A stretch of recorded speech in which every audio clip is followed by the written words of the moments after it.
Can you hear me? Yeah, I'm It was here. just frozen. Yeah, I don't know. Sounds like Donald Trump got a hold of it along Yeah, with his FBI friends because it yeah, was all a work, people. yeah. In fact, I mean it's Donald Trump's director. Pun Pun was a bad dude. So was Pedo Pete. Don't you dare compare the two. They're pretty close. A little bit. It's a good manga. But You should read it. I want to talk about it on the podcast. Hey, what's going on? Got everybody here for round 3. mangas. Just a second. We can't hear you. No, we can see you, but we can't hear you. How about now? Yeah, you're good. All right. Yeah, sorry about last week, guys. It's Yeah, all right. really. Hey, it happens, man. Calendar day Sorry off about the first situation. week. No Yeah. worries, no worries. So, Shit happens. yeah. That's all I Yeah. can say. But we really appreciate you joining us. Oh, We both really enjoyed your book. I appreciate that. Appreciate I that. advised Zach here to check it out, and I'll let him and I, do a little speaking. I won't speak all for everything. you can speak. I do more speaking all the time, man. You can speak for me. So no, I read that he advised me on it, and I checked it out, and I enjoyed it. So it was Yeah. pretty eye opening. No, awesome. So Appreciate that. yeah. Yeah. Plus, I like the Star Trek reference in there. Oh, no Captain doubt. Picard. No doubt. Yeah. So Yeah. definitely brought up a point there. Like Captain Picard, cool, collected, calm. That's what we Mhm. all need to be. Yeah. We need to be a little bit more like Captain Picard. Yeah, no doubt. No doubt. So, or William Riker. I mean, he was a stud, a pimp. There's like so many different examples. I mean, I could have put like 1,000 examples in the Yeah. book, but otherwise it would have Yeah. turned into like the philosophy of Star Trek. There's Yeah. one that I really like from him where he talks about where he's doing this battle drill that he thinks is real stupid, right? Yeah. And the person who's running the drill is kind of skeptical that Riker's going to put any effort into it. And he basically Riker's like, listen, if I say I'm going to do a thing, I'm going to do a thing. And I'm like, yeah, that's what it's about. What you say has got to be what you do. Yeah. Speaking of, see the thing I picked up from the book is it seemed not just what you put into it, but it seemed a general trend I've been picking up in the Liberty movement is minimalism, and going where it's easier to practice your negative rights without retaliation. Would you say that would a fair Oh yeah, perspective absolutely. of the book? Absolutely. Yeah, I mean the idea of freedom, the idea of as you put it, negative rights. I mean, that's going to come from a sort of self-determination, right? Yeah. Like if you say that you want Yeah. somebody else to provide everything for you, or you want somebody else to take care of everything for you, then no matter how many of the rights you feel like you have, what you actually have is a big giant pile of dependency. Yeah.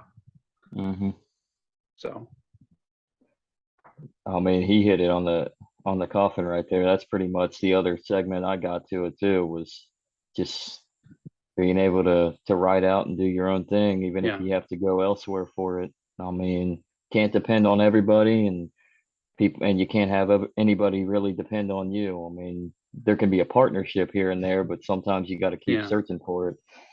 So, and you may not find it. So yeah, you don't want to spend too much time, trying to negotiate with people that aren't interested in protecting, the bond or whatever however you want to call it, the mutual investment that you have with those people. So yeah, life's too short to deal with bullshit, pretty much. But so are we already recording, or do we start recording at some point? We're recording, yeah. All right, awesome. Just making sure. That's all good. So I mean, what format do you guys do? Do you guys just kind of just chit chat and cut it together, or what do you guys do? We're usually pretty pragmatic. Mm-hmm. Just go off of the situation and let it develop. Okay, awesome, Mm-hmm. awesome. Very organic. We're not your typical podcasters, especially Liberty podcasters. Yeah. Yeah, no, that's good because there's this thing that I've noticed in the world, which is that the most important ideas, they just kind of appear unexpectedly, right? It's Yeah. one of those things that's so difficult to capture in education, the unplanned moments, the unplanned conversations, all that kind of Mm-hmm. stuff. And it's tough to capture in a podcast too, right? Because Mm-hmm. Yeah. there's this sense of scriptedness to it. And when you're kind of take that away, you're just like able to like really get at some of the heart of the stuff that underlies the rest of it. Mm-hmm. Yeah. So, I mean, why don't you guys tell me? I mean, what are some of the struggles that you guys are seeing? Where you are.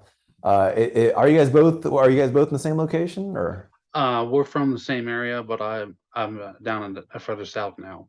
Okay, He's from got he you. lives in Cincinnati. I live in South Carolina. Okay, got So you.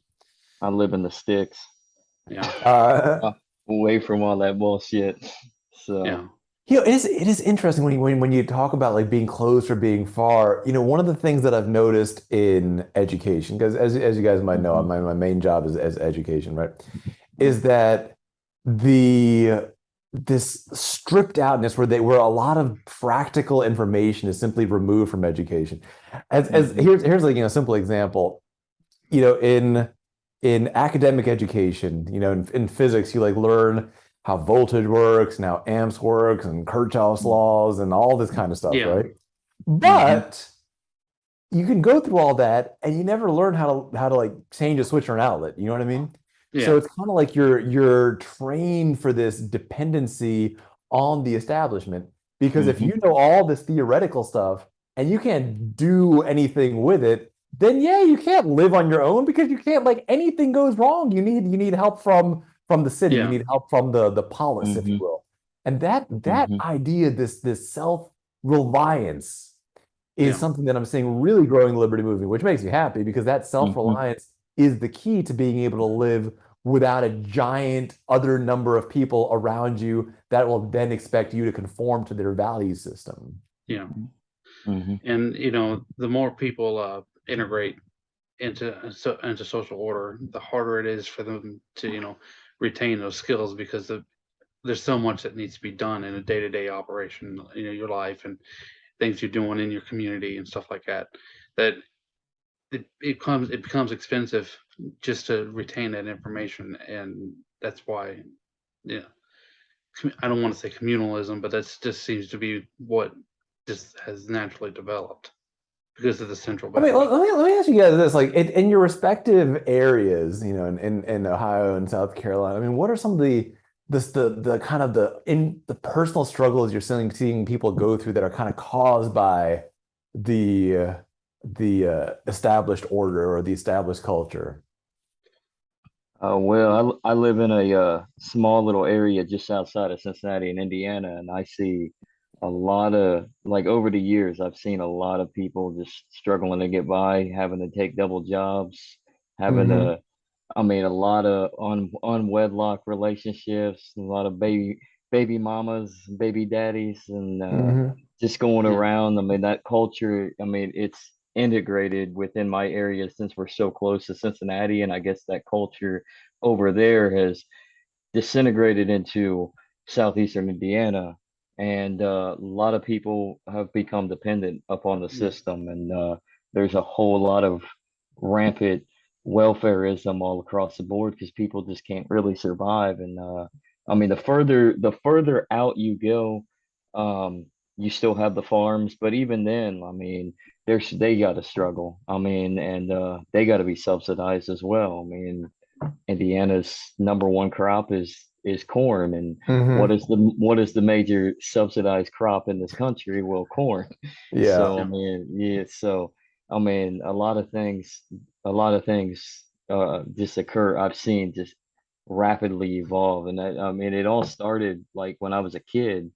I we got ourselves a casino, and nobody really wanted it, but it still went through, still passed. The big wig still got it.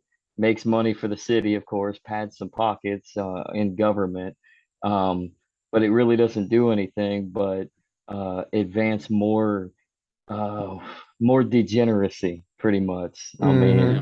more people coming Social in, and pollution. so exactly social pollution, more people coming in, which means you're going to have a lot of riffraff coming in, and then thus because of the riffraff, you're going to have to expand a police department.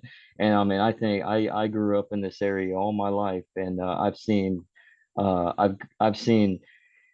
a police department go from like 4 to like 50 in the span of 20 Yeah. years. I mean, and it's all because of that social pollution, really. You know, that's that interesting thing. That's just this kind of conflict in the liberty movement that I think it's the central idea of libertarianism, I would say. It's the central idea of the kind of masculinity I talk about and pull out. It's this Hmm. idea that we can say that something could be legally permissible without it Hmm. being a good idea. You know, Yeah. even right now, it's Hmm. legally permissible to eat nothing but marshmallows all day long, like 70 pounds of marshmallows a day and literally nothing else. But it's a stupid Hmm. thing to do, right? Yeah. And the idea, and, and, Yeah. and that and that's the thing about living in a society where values are essentially treated as if they don't exist. Because if we have no internal values, if we don't have our own values, then the only Hmm. values that we have are the restrictions or lack of restrictions from the state, and we use that as Hmm. a guidepost. And using that as a guidepost is just literally putting your whole future and your economic livelihood and everything in the Hmm. hands of some total idiots. Yeah. And so that Yeah. idea is, when people say like casinos, I'm like, yeah, I think casinos should be completely legal. I don't think anyone should go to No, them of though. course. Yeah. Hmm. I, I've been reading the Talmud at work, and Mhm. they talk about that. Well, I mean, it's spoken of about even way back then, that people would import different cultures, and Hmm. how it created social division, and that it created conflict. So it hardened societies over time, because ideas get grandfathered, and everything just kind of everything just basically, everybody gets adjusted, I should say, to different ideas and different cultures. But in the short term, it creates a lot of conflict, and I see a lot of that in today's society. You know, Hmm. there's a lot of work, but there's nobody that pays well, and so in order to Yeah. fill those jobs, they create and import uh, networks for people to operate and do the work, and everybody seems to suffer because of it. There's this thing that I've talked about in a few different states where you imagine like in every type of technology, over time, people become more productive with that technology, right? Yeah, Hmm. And if you have more automation, you have more production per person. yeah, But that hasn't been the experience that we've been having, right? There's been yeah, more automation and there's been more shortage, which goes against all Hmm. economic sense. And it's something I struggle with. I mean, why is the opposite of what everything predicts happening? And I started to realize what had been going on was, if you take this example, right, this hypothetical example, you have, say, a grape farmer who can produce, say, like 1 pound of grapes a year. And yeah, then Hmm. the next year he figures out Hmm. how to produce 2 pounds of grapes. But the yeah, government's taking like 1 pound now, right? So he's still like yeah, Hmm. maintaining a constant level. And over time, he becomes more efficient. And he's producing like 40,000 pounds of grape due to expertise, innovation, technology. And the Hmm. government's taking now like 39,999 pounds. And so the guy thinks he's basically fine. yeah, And then what happens is Yeah. this: the government miscalculates by a tiny, tiny little bit. So they're like a 0.5% off, and all of a sudden, instead of one Hmm. pound, he has half a pound yeah, because they took like a millionth of a percent more than they were planning to, because just Hmm. a rounding error now, right? Like the amount that we keep of our productivity out of taxes has yeah. become like a rounding error of the total thing, because you have Yeah. the direct taxes, you have the indirect taxes, all that, Hmm. despite our Covert and greater overt. productivity, Yeah, yeah, we're only Hmm. keeping this tiny little fraction. And that's when I say the that masculine freedom, or like freedom for anybody is going to come from economic freedom, which means an end to the welfare state, a complete end to the welfare state, ending all these programs. That's what I mean. Because if you can't keep what you produce, if you're keeping like 1% of what you produce, then of course you're going to feel tired and bedraggled and overworked, and like no job's ever going to seem to like pay what you're worth, because they can't, because again, this taxation's happening. And so the welfare state is the absolute enemy of productivity and just happiness. Yeah, it makes it so that scaling's inefficient. I guess that's what I was trying to say before. Is that scaling is inefficient because of the imbalance between the amount of workers and the amount of labor, and the networking just can't compensate as appropriately as it should be. Instead of supply and demand dictating all facets of the market of society, you have Peter stealing from Paul, essentially. Or actually, well, you have God stealing from Peter in order to give to Paul. So, and yeah, so and that's what I'm saying. With this idea of morality, that morality needs to be something that we internalize, that we stick to. I've met so many. I live in DC. I live in the belly of the beast, right? And I talk to so many people who are conservatives, like anti-big government conservatives, working for government agencies. And one thing that happens in DC, I don't know if you guys might already know about this, but I imagine a lot of other people can't imagine this, that in a government agency, if you don't spend your budget, you lose your budget. So at the end of the fiscal year, people just buy just idiot stuff so they don't lose the budget, right? And the thing is, there's plenty of conservatives, libertarians, like anti-big government people that I know that participate in this. They themselves are doing this because they're letting law and culture Precedent. And the sort of modernly created tradition to replace their internal values. And we have to be able to say, listen, stealing is wrong.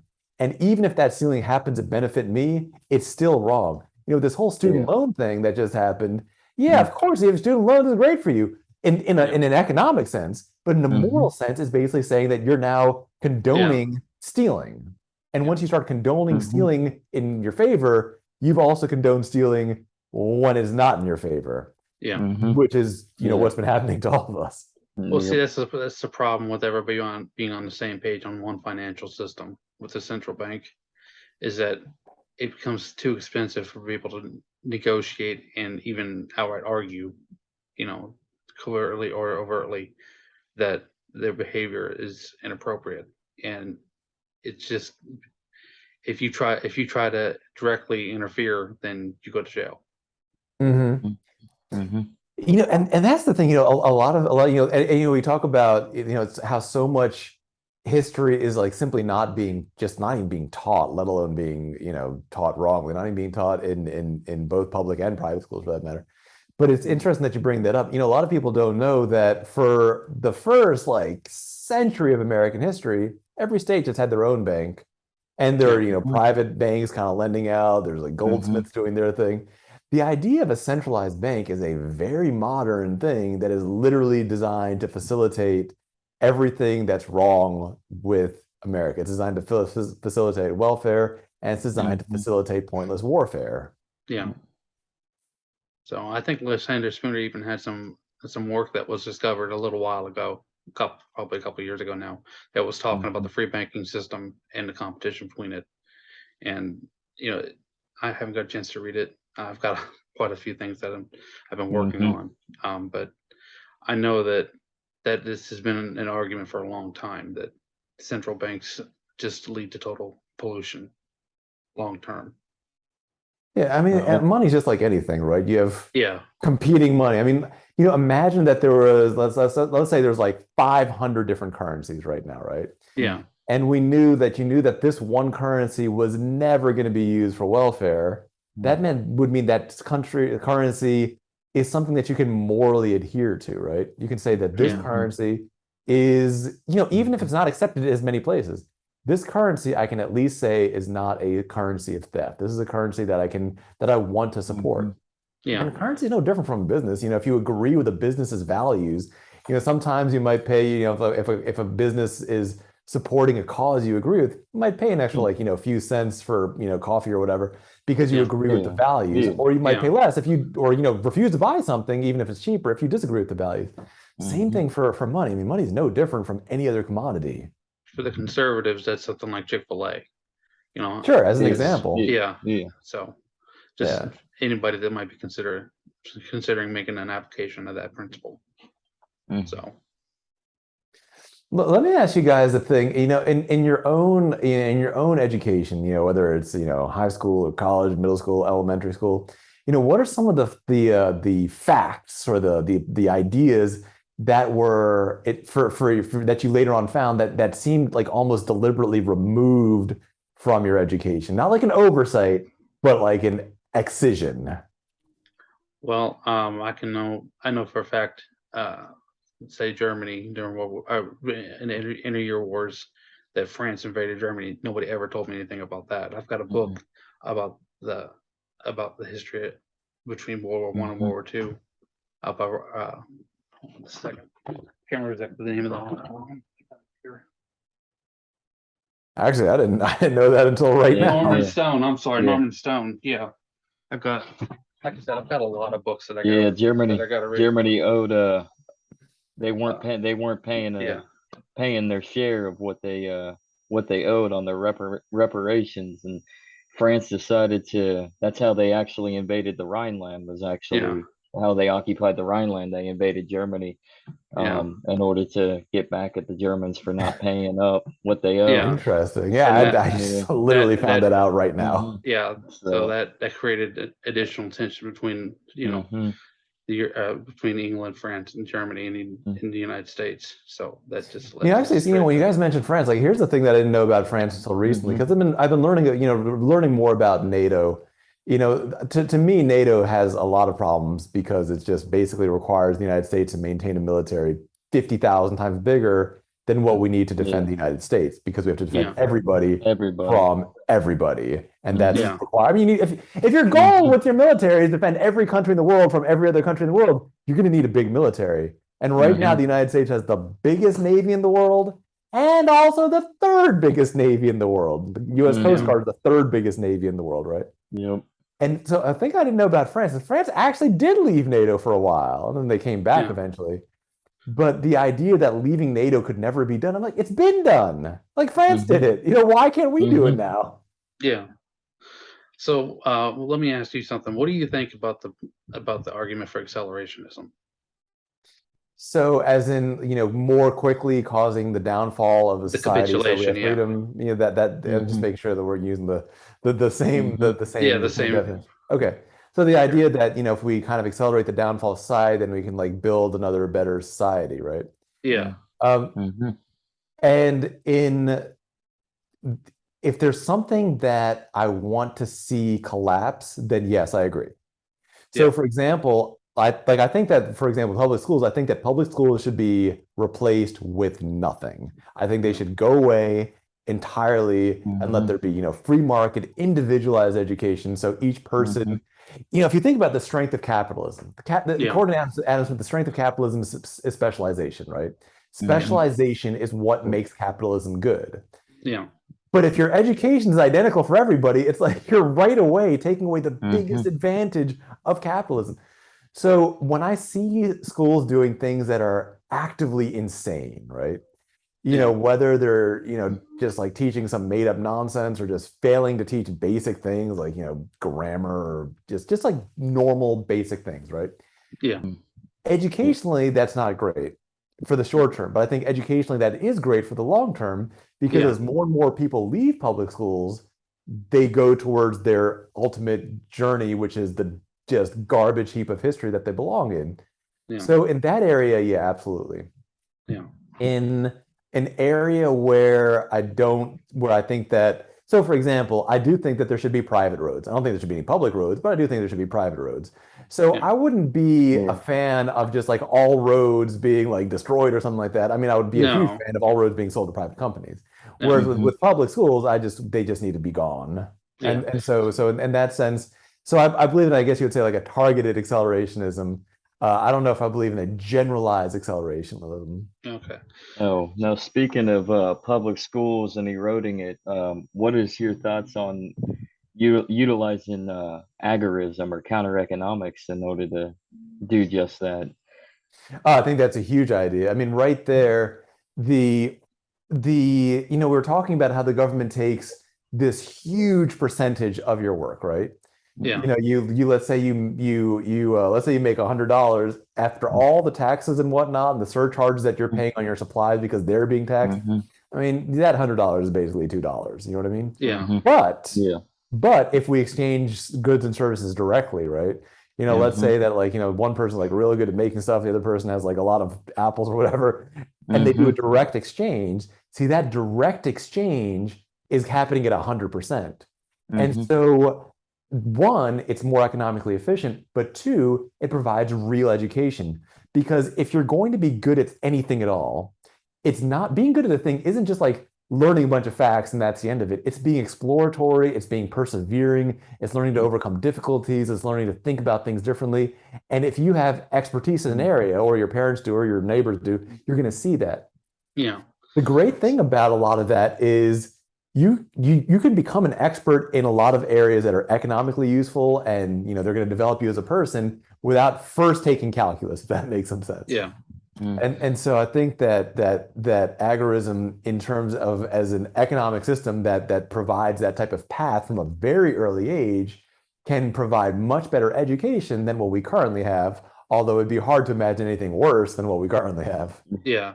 So Yeah. like the reason I was asking, and then he followed up, is because at least my perspective is that if we accelerate the capitulation of the dollar and we Mm-hmm. provide like a stable landing pad through Mm-hmm. through cryptocurrency, through silver, and through gold Mm-hmm. as an alternative financial system, then Mm-hmm. we can divorce the government from the economy, and that's Mm-hmm. is Bitcoin Core has been hijacked because of by a Blockstream, and that instead of making that sound landing like like if you're landing a plane, you're running into a brick wall. Mm-hmm. Yeah, people are gonna get hurt. Some people are gonna are not gonna make it through, but a majority of the population will survive. So I think that's I think I think 100% of the population and or more, because right now the surplus value of our labor is being stolen by the government. Like Yeah. right now, let me put it like this, right? There was, a time not that long ago, 50, 60 years ago, one person could support a family, right? yeah, And now it takes, realistically, most time, at least two people to support a family. Even that's kind of stretching it. That's Mm-hmm. not because we've become less efficient. We've actually become more efficient, but the government's taking more and more and more. yeah, Now, if all of a sudden each person's productivity was like multiplied by 50 because the government, like this like giant parasitic leech, which is now bigger than the host, yeah, if that Mm-hmm. was simply gone, right?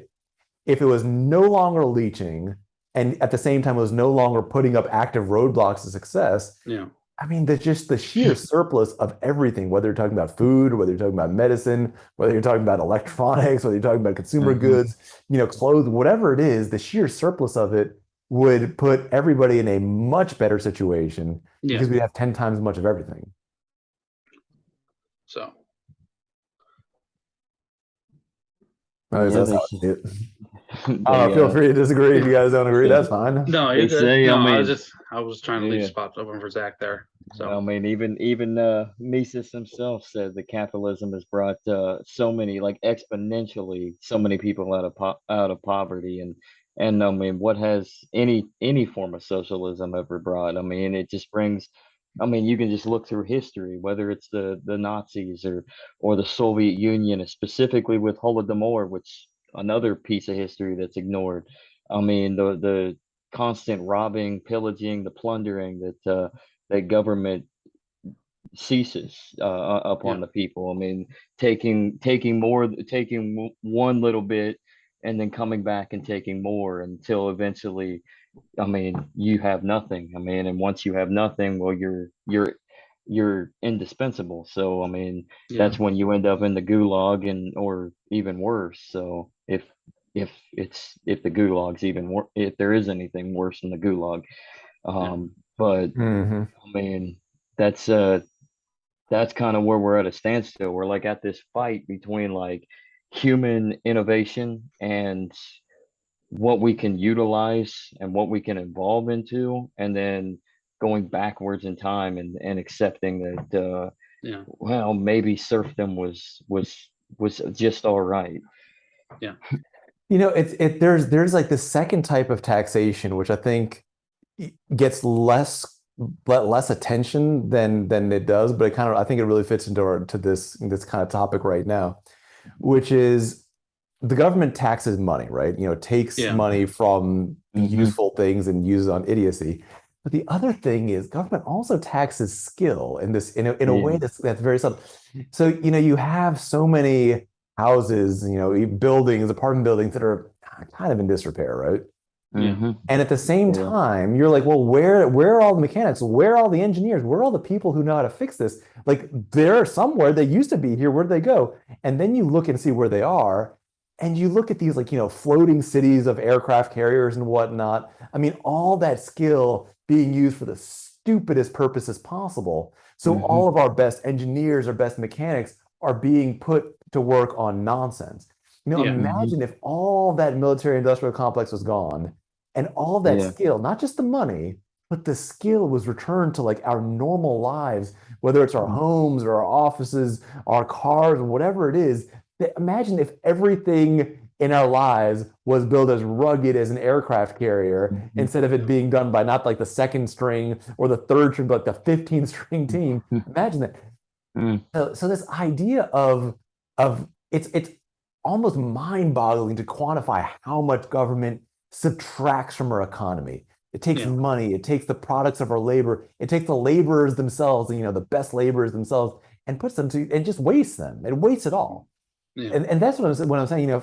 If the government collapses, I don't feel it'd be like us flying into a brick wall. I think it would be like us, taking a rocket ship to the moon. I think we just have so much of both productivity and skill and everything that it would be hard to even imagine the surplus of it. Yeah. Well, when I made that argument, what I was really saying is relative to the Bitcoin Core standard versus like alternatives like Bitcoin Cash or Ethereum.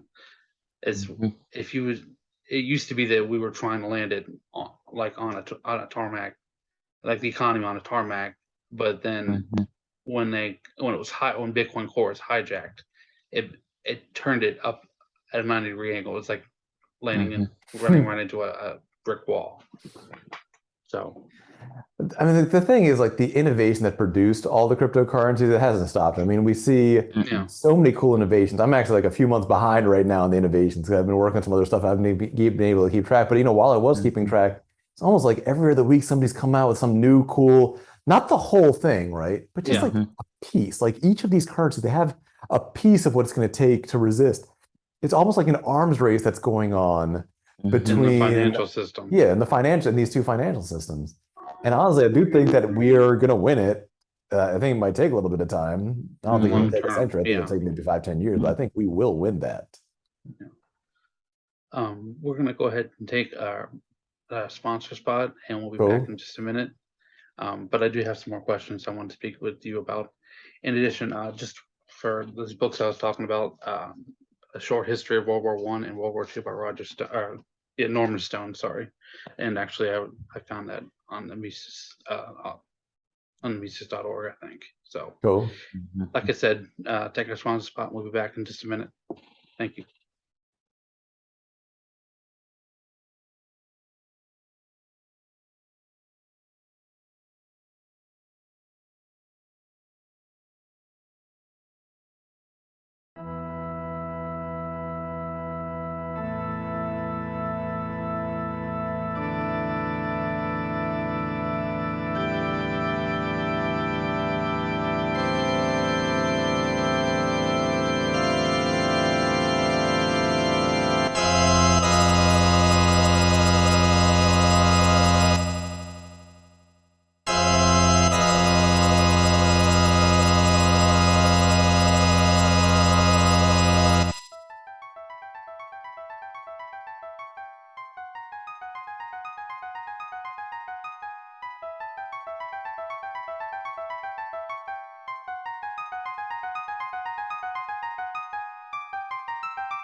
Ah, there we go.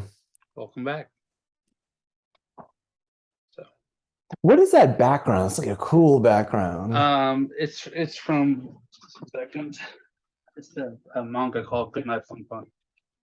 Cool. I can never get it to Yeah, recognize I right on can the kind of see screen, but it. yeah. Sorry Cool. about that. I like to change them up every time we record. Yeah. So, throw out different reference media and stuff. So Cool. It seems like you just like read a lot of cool stuff, man. I mean, that's like yeah, I've well, been spending the last year trying to get a little bit back more into reading. I used to read a ton, and then I kind of stopped, and then I'm getting back into it. But it seems like you've been just reading everything.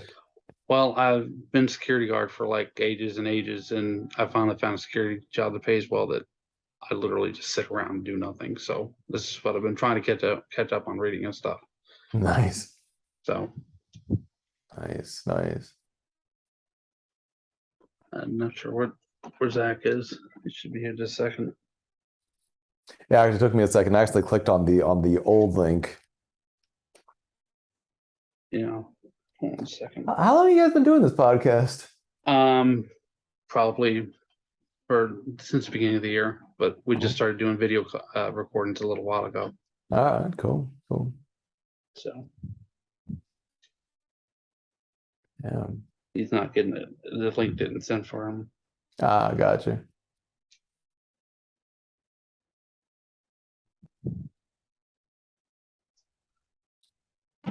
He got it there.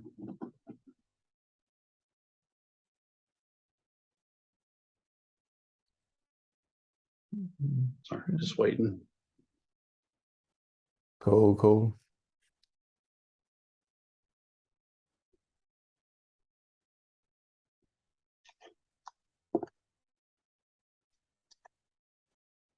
Gonna fix up one of my settings over here.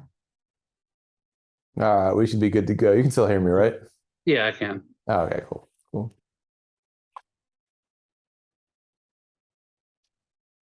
So the stuff you've been reading over like the last year or so, what are some of the things that you recommend to folk?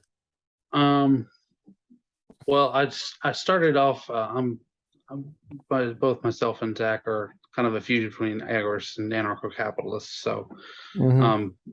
When I started with this new job, what I've been reading is I started off with the ethics of anarcho-capitalism, and we're both really big fans of Michael Malice, and just when we can, we'll just socialist over just the free limit. we just do what we can, find what like to watch stuff on YouTube and stuff like that, and then do our own research. So nice. We're also big fans of the private park thing. Yeah. We keep trolling Dave Smith that he doesn't answer. Yeah. Hey, Dave, answer. So, okay. Well, what I was wanting to get check in with you on was, what do you think about this concept of free cities? So free cities, as in the kind of like the private cities or the cities or the harder cities that have either no external regulations or fewer external regulations, you could say. Yeah. Either on the ocean side, like on the edge of continents, or just like the seaside cities. Landlocked. Yeah. Either one. I think that's the future, and I think that let's talk about the benefits, right? We have the proof of concept. While Hong Kong was independent-ish, even though it had its regulations and laws, they were just like less burdensome than China. Yeah. And so that was great for their economy, right? It was great for their standard of living. But here's what people underestimate. It was great for their environment. Yeah. Here's the difference between the environment in Hong Kong and the environment in mainland China. The number one source of particulate pollution in Hong Kong was blowover pollution from China. Yeah. So it was better, whether you're saying I want to protect the environment or just want people to have more stuff, Hong Kong shows the idea, right? And I think there's a path to that has been intentionally squashed and intentionally overlooked. which is you guys remember, when in like, when people, they talk about like the Gadsden Purchase or buying Alaska, how it used to be fairly common for countries to buy sovereign land from other countries, right? Yeah. Yeah. And there's nothing to say that private citizens wouldn't be able to do the same thing, although probably in much smaller quantities. But the reason that hasn't happened yet is not because there are no cash-strapped countries. There's nothing but cash-strapped countries. There's nothing but countries in financial desperation, but U.S. foreign aid is propping them up. So I think that the path to that is actually something that's politically popular. Foreign aid is the least popular program in the world. Ending foreign aid will literally give a lot of countries no option other than to sell sovereign territory. Once you start selling sovereign territory, then you get the free cities, you get the charter cities, you get all that stuff that lets you create something better, create competition. And it's not just better for the city, it's better for the other city the country that it came from, because now that country has more competition and has to compete at a higher level. Yeah. And everybody co-regulates itself. What I'm concerned about is, when we have the IMF and the special drawing privileges and stuff like that, they socially pressure these competing ideas in these small scale cities like Liechtenstein and stuff, or cities, countries like Liechtenstein and stuff like that, so that they must comply with the international banking regulations. So that's why I think, this is kind of a fusion, like I said before, between anarcho-capitalism and agorism. Is that, like he said, they co-regulate one another. So, and it makes it more difficult for them to impose their will on, alternative perspectives of what a country should be. Yeah, I think that's absolutely true, and I think we've, one of the areas that I've been, talking a lot about lately has been the idea of when we think of a nation, right? We think of a landmass, right? Yeah. But within a landmass, you can have multiple nations with multiple competing legal systems within their own nation, right? That existed in what we call now the United States during the time of the Native American tribes and such. And it also exists in an economic sense, where right now we have many overlapping layers of dispute resolution in the same country. If there's just a dispute, financial disputes are usually settled by either Amazon or eBay or Visa or American Express or MasterCard. These are all competing legal systems essentially in the same place. And so, both free cities in a physical sense and also, free nations in a cultural sense. In a metaphysical sense. I think that direction holds a lot of promise because, again, it has that competition built into it. What do you think, Zach? I'm just listening. Okay. I don't have any words. I'm trying to gather thoughts. So it's fine. It's fine. It's fine. So let's say there's different cultures that are allergic to one another, and there are different cultures that are contagious to one another. And you need that cooperation, but sometimes there's a middleman that can sit between the two.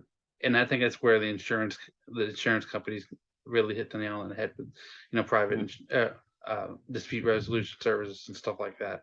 So, and again, I mean, like, think about this, right? I mean, how often, what percentage of the time after a transaction do you feel like you need to call Visa and have them settle this dispute? Forget the court system. I mean, that's like 0% of the time, right? Yeah.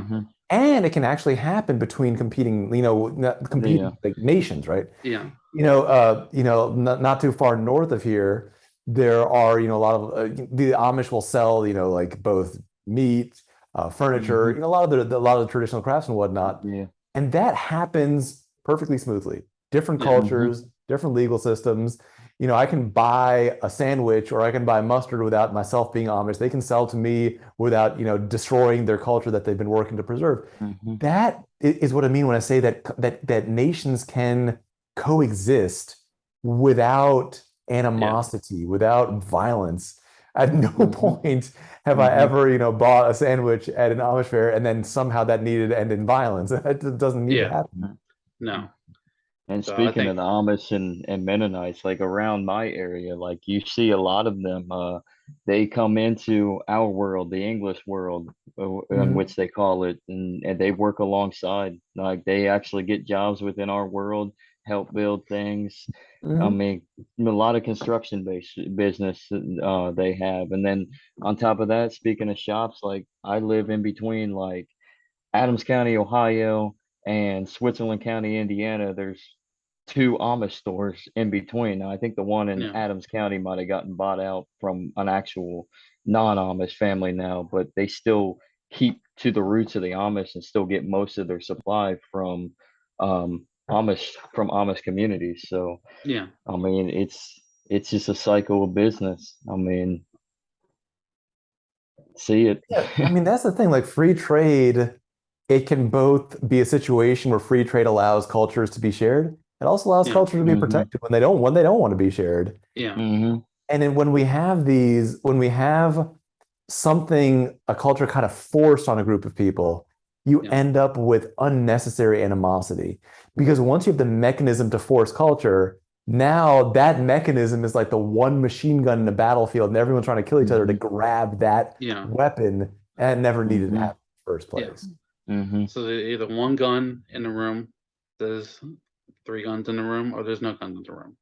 Hmm. It really Hmm. is up to the people and to see Hmm. who wants to resolve the situation peacefully, who wants to resolve those situations through force. And when you have Hmm. one monetary system, like I said before, um, you basically force everybody to capitulate. To you Can't break their compete. will. Yeah, there Yeah, there's and no force room is for right. growth.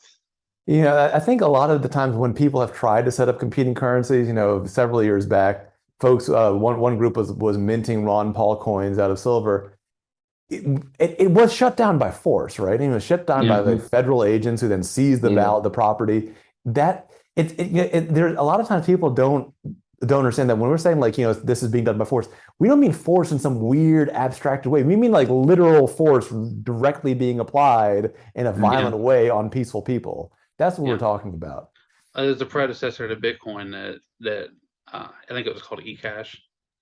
You had to forgive me. I'm not Hmm. I'm a terrible expert in this thing, but I've been around arguing long enough to know that these Hmm. just different perspectives and stuff like that. But the federal government literally came in and shut them down. Yeah. Hmm. Hmm. So that's why immutable, literally immutable, uncensorable money is the only way forward for a peaceful society to thrive. Yeah. I mean, it needs to be a situation where they don't have the ability to steal it. Yeah, And there's two Hmm. parts of that, right? One is, making the money itself more secure. But the other part of it is, and this is where we go back to this idea of cultural values, of individual values mattering more than government created artificial values. One of the things that I've been very encouraged by is a lot of people in education have simply saying, I'm not going to teach in public schools anymore. And yeah, we've been seeing the same thing with Hmm. the police. A lot of people have been saying, I don't agree with what the police is doing. I'm not going to join it. And we yeah, see again a lot Hmm. of people saying with the military, they're saying, I don't agree with this. I'm not going to yeah, join it. And Hmm. the threat of individual values. I mean, individual values is a huge threat to the status quo. And yeah, that I think is an area where it's something that you can practice both in big ways and in small ways. yeah, Sticking to your own values, deciding what those values are, and even if there's no, financial reward or punishment for following or ignoring them, following your own values because that is the source. I mean, values are very much the source of any kind of political or economic yeah. power. Hmm. So you either vote with the values, and then you wind up getting screwed over by your own desire to impose your values on other people, or you Hmm. pay for your values. It's just another way Yeah. to break down the argument. And there's the idea of multiple nations has already existed in religious communities. Hmm. In a sense, the Catholicism, maybe a little bit less now, but there was a time where Catholicism was almost like its own separate nation, Hmm. and with their own tithing system and Mm, tax system. And again, you weren't forced to do any of it. You just yeah, had to do it if you wanted to be Catholic. If you didn't want to be Yeah. Catholic, don't do any of it. That's up to you. And Mhm. so that idea of voluntary association rather than coercive association comes again from values. I think the idea of Mhm. values being the first step in any struggle for power, I think is something that Yeah. is de-emphasized, and I think that is something that we need to Mhm. recapture. Yeah. There's a look into the Bitcoin video that had Mike Miles was on a while ago, and he was saying, the Pope used to have an army. Now he doesn't have an Yeah. army. He's got a little Pope mobile. People just want to be left alone. And I actually posted that Mhm. on Facebook a little while ago. But Mhm. think about it. Do you really want to have to be forced to capitulate and listen to everything that Washington D.C. says? I mean, it's literally in the law that we're the property of the District of Columbia, and you're not a citizen unless you actually reside in the District of Columbia. Since How is that even 1871. pragmatic? I mean, Mm. that doesn't last to the end of time, just like it says in no treason to the Constitution, no authority. Mhm. So. Yeah, I mean that fundamental idea of, before the Constitution, the fact that our Yeah. fundamental right is if there's an issue with government, we have the right to alter it or abolish it. Mhm. That fundamental idea that we all have, as Samuel Adams said, we all have the right to live in a state of nature, right? We Yeah. all Mhm. have the right to just live off in the wild. That's our natural right. Governments or societies need to entice us to join those societies. But that is almost kind of like what we have now is almost like what the teachers unions do, where they don't have to like get you to join. If you're a public school teacher, you're automatically enrolled. Yeah. So the Mhm. teachers unions are abusive to students, not great for teachers, terrible for Yeah. education, and of course, extremely damaging to taxpayers. Yeah. Mhm. Once you start on Yeah. this path of immorality, you're going to be creating negativity around you wherever you go. And I think Yeah. that again comes to that personal value that says, I will not do something that I don't think is right, and I will refuse to do something that I know is wrong. Yeah. Mhm. You go back to the Soviet Union, and if you didn't, go by the herd mentality, if you did drink the herd juice, they cut you off from the central bank, and Mhm. it's just over and over again, argument after argument. People need to understand, if you want to live peacefully, you have to be able to divorce peacefully. Mhm. So that starts And with the that's money something we see supply. if when we think about the Soviet Union or modern day Russia, that refusal to let people have their own ideas, that refusal to let people innovate, has led to the modern Russian economy, which is, I mean, it's a joke. It's Yeah. tiny. It's the size of Italy's economy, maybe slightly Mhm. smaller. Um, and it's not a finished product economy. It's basically almost Yeah. like you could describe it as a digging economy, Yeah. where Mhm. everything that they produce is stuff you can dig it out of the ground. And of course, if you're that uninnovative, you're going to want to take over more land and create chaos and all that kind of stuff. Compared to its extreme opposite, a place like Singapore, which has no natural resources, instead relies on innovation. And Mhm. again, by having small countries or smaller countries, and the smaller the better. If you have that, you have that competition. That competition means Yeah. that there's different values for different people. It's just like with restaurants, right? What's great about restaurants, there's so many different ones. Yeah. Imagine if we had more countries in the United States today than we have restaurants. Imagine the level of freedom, and if you're the type of person that's like, listen, I want to pay 100% taxes, and there'd be a place for you. If you're the Yeah. type of person Mhm. that's like, I don't want to pay any taxes at all, Yeah. but I don't want a welfare state, Yeah. again, a place for you. That idea of individual choice, that it's not one size fits all, I think is the central principle of what we're talking about here, of libertarianism, anarchism, agorism. It all Mhm. comes out of that idea of individual Yeah. choice, right? Yeah. Mhm. And just to touch back based on the USSR real quick, and China, and for that particular order, or a particular second moment. They go hand to hand Yeah, they for the they most part. they basically hit the Peter principle, where you rise to the level of Mhm. incompetence, and then capitulate and contract until you're stable enough to move forward, but Mhm. you're still gonna hit another wall. Mhm. Mhm. So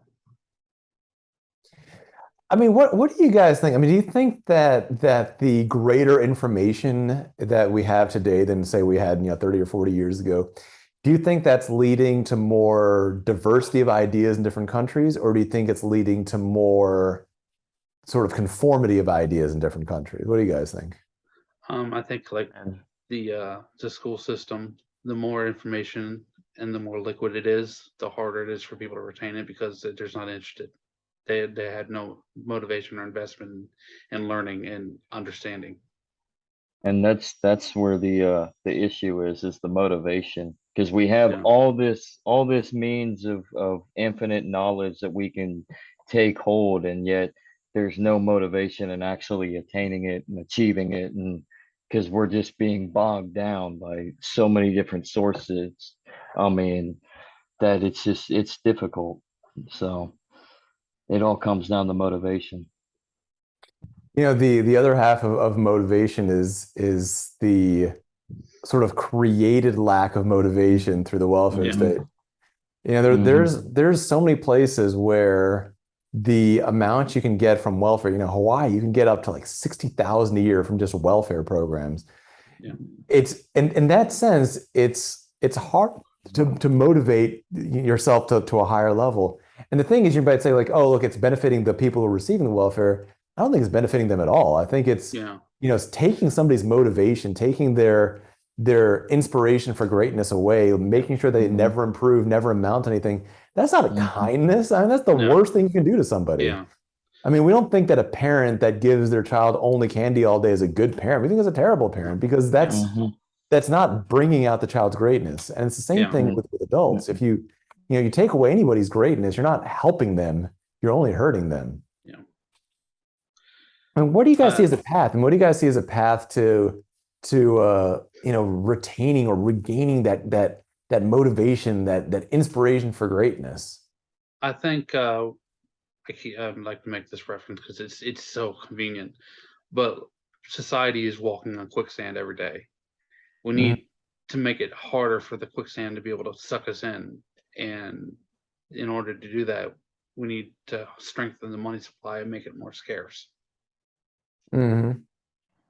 I just think we need to start, I don't know, seeing people for other human beings and actually getting along. Live by that one golden rule, like treat others like you would want to be treated. So I mean, the money supply thing can come hand in hand, but it has to come down to a social parameter. Then Yeah. we can get to the economic one. See the difference between Zach and I is he's very white pilled, I'm very black pilled. So Mhm. So I mean, do you guys see any path out of welfarism? I mean, do you guys see that the path out of welfarism, let me rephrase it. Do you guys see the path out of welfarism as being something that's based on individual choice and values, or simply based on any sort of ending the welfare state and just that's your choice you have to get out of welfarism? um, to say the choice, I think it's kind of a mixed question because you have a choice, but only so far as the gravity that you can withstand. Hmm. So the herd in general makes it much more difficult for you to stand up and assert your rights as time goes on. All right, all right. That's What do you it say, gets Zach? it gets pretty difficult, but I don't know. Have you ever that one meme with all the German citizens, and then you have that one guy? That's where I look at it. I'm that one guy. yeah. I'm just standing there, arms folded, blunt in my mouth, moving my body from side to side like DJ Paul, Yeah. while This is everybody total else is degenerate saluting. bullshit. So no, No, I definitely hear but that. I mean, I hear so that. Over here, mhm, DC, like DC people think about, the federal workers, that gets all the attention. Yeah, That's not the thing. The thing about DC mhm, is the government contractors. yeah, Government contractors where you have the concentrated wealth. Because honestly, I mean, federal workers, even though there's a lot of them, and so their aggregate amount of money that they're spending on literally no productivity or just people getting in the way is a lot. It's not concentrated wealth. Government contractors, though, you have that concentrated wealth. mm, And a lot of people in this area are government contractors, no question about it. Yeah, it's And people constantly, because of my expertise in education, they're saying like, here's this contract, here's a contract you might want to like think about. And there's some are military, some are Department of Education. And I mean, small contracts, if I did one of them, would be like triple or quadruple or more of what I make in a year. yeah. But to me, it's more important that I can say what I'm doing is valuable, what I'm doing is right, what I'm doing is moral, than to necessarily have a lot more money. Not to say I wouldn't want a lot more money. It's just, at some point it matters. It does matter how you got the money. Like, how did you get it? Did you get it through something that you yourself respect? And to me, doing that through something I disagree with is just not something that I respect.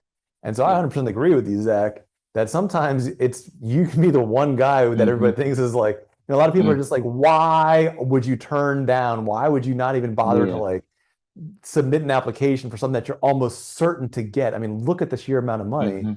And sometimes it just isn't about that. It's about something else. It's about that personal choice saying, am I proud of what I'm doing or not? And no amount of money is going to change that.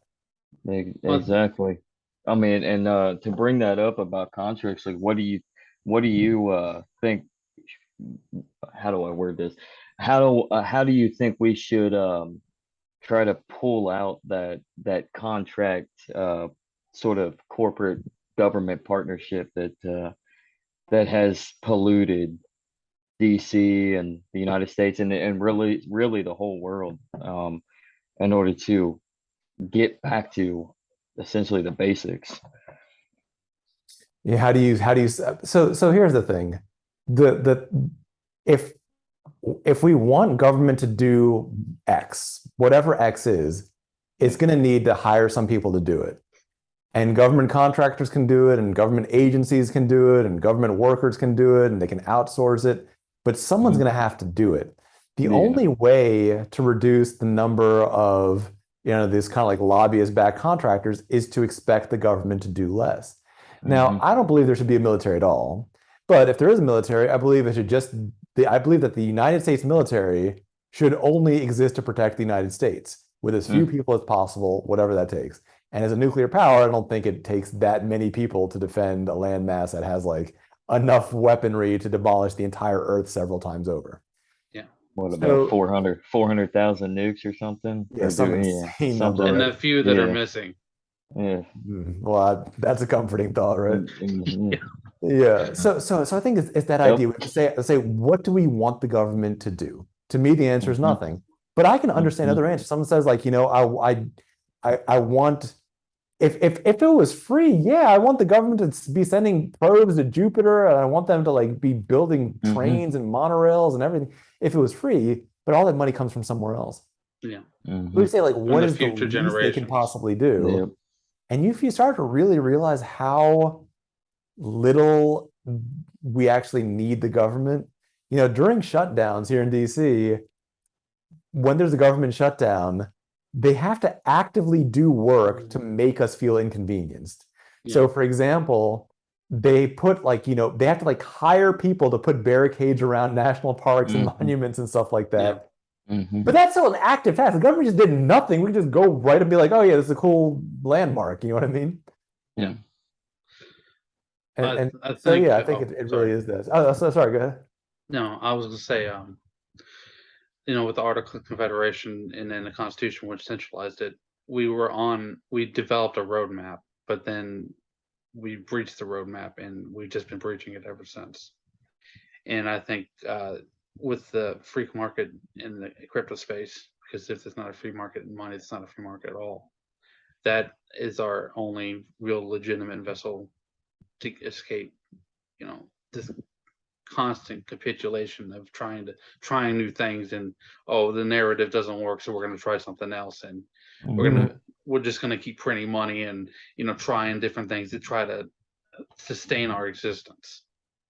Because with crypto, if it gets too centralized, we can kind of split it. We can fork it. We can make it better. And if that gets to a point where we need to do it again, then we can continue to do that. We can expand upon what we have, and then on top of that, we have other technologies that can embrace new crypto units like Monero, like Arvin, you said something about those that are private, like you have something like Monero or even Zcash that are relatively a private source, but then you have something like Bitcoin Cash and its forks that could be a true utility of medium of exchange for that could go directly in competition with the dollar. So I mean that's the whole benefit of the crypto market is the competition that it brings. And what I think one of the ways that the supporters of the Fed have been kind of tricking the American people, which is focusing. So money, we say, has like, a few different purposes. One is a store of value. One is a medium of exchange. And the emphasis that they try to put is the store of value. Be like, this is where you're going to store your millions of dollars. You don't want to go. Most people don't have millions of dollars. For most people, the medium of exchange part is more important. You work so you can buy food, or so you can like buy a place to live, or you can buy clothes, you can buy a vehicle or whatever. I mean, like what most of us do with money is like we buy the stuff that we need. Most people don't have like $65 billion just like sitting around, right? Yeah. And so as long as we think about, money as more of a medium of exchange rather than as a store of value, it starts to open our minds to being willing to try out more different cryptocurrencies or other types of currencies. Because again, it's not about what will this dollar bill be worth 3,000 years from now, or what will this this Bitcoin digital object be worth 3,000 years from now? Just like what can I do with it right this second? And I can buy groceries and I can buy gas while the government goes and spends money trying to shut down tornado cash. Exactly. And so that's the thing, right? That's the key, is that once we start to open ourselves, once somebody gets involved in one cryptocurrency, like that's the big hurdle, right? From there, getting involved in a second or third or fourth, it's not as big a deal. And I think that if we start to embrace that idea that says, I'm working to exchange my work for somebody else's work, which is what most of us actually do, rather than I'm working because I'm secretly a billionaire. Once we can wrap our minds around that, there's so many mediums of exchange that can work. So, well, I think we covered a majority of the stuff that you wrote in your book. What do you think? Yeah, man, we covered the parts that I think, kind of work for this conversation. But if there's anything else you guys want to bring up, totally happy to talk about it. Well, I think we're good for now. What do you think, Zach? I think, if we have any more, we can bring you on board again. Sounds good. We'd definitely like to have you on again if you'd be willing to join us. Yeah, definitely. So, it's a lot of fun. I mean, I really like you guys' the style of the podcast. It's chill, it's open. There's so much stuff that we can get into. Yeah, I definitely liked it. The more that we can talk about these kind of things with different people, the more concepts and ideas, the easier it'll be for this information to be available and for people to consider it and act on it. No doubt. And it gives us a way to learn more too, and learn more perspective, and then hopefully take on and expand it to listeners so they can do the same thing. Getting a momentum and push, right? Yep. Cool. All right, guys. Well, it's been very cool talking to you guys for the last hour or so. Thank you. I was looking forward to the recording and all that, and I'll talk to you guys later. Okay. Thank you again. Have a good day. All right. Thanks a lot, guys. See ya. Well, that was pretty fun. Yes, sir, it was. How much time do we have? 6 minutes. About 6 minutes to end it. So, well, I'm gonna pass it on to you to take us out of here, Andrew. Okay. Well, I like this listening don't part. Don't forget to join us on Hunter Biden's Crack House, and definitely pull out Men, Modern Life, and Mutiny. It's a great book by a great author. So thanks for joining us. I'm Andrew Joseph. And I'm Buckeye Zach, or The Legacy of Buckeye Zach. You can catch him on Twitter or Facebook. You can catch me on Twitter. It'll be in the description. Check us out on YouTube. Check us out on Anchor. Check us out on Spotify, Apple Podcasts. wherever you listen to podcasts. We're out there. So in the meantime, if you want to support us financially so we can try to expand this thing and maybe even get better equipment, so we can do better, Yeah. you can go to anchor.fm/Buckeye-Zach, which I'll put that in the description as well.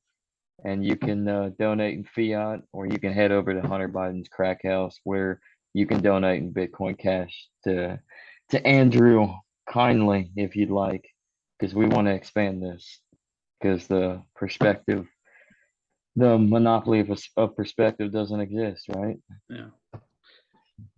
We got to Just how it expand it. goes. Decentralization, divorce, market correctiveness. Ideas are tools. Ideas are tools for you to grow. For you to pull out of this fucked up society. Well, I just wanted to force. So I'll see you later. Peace. The legacy right.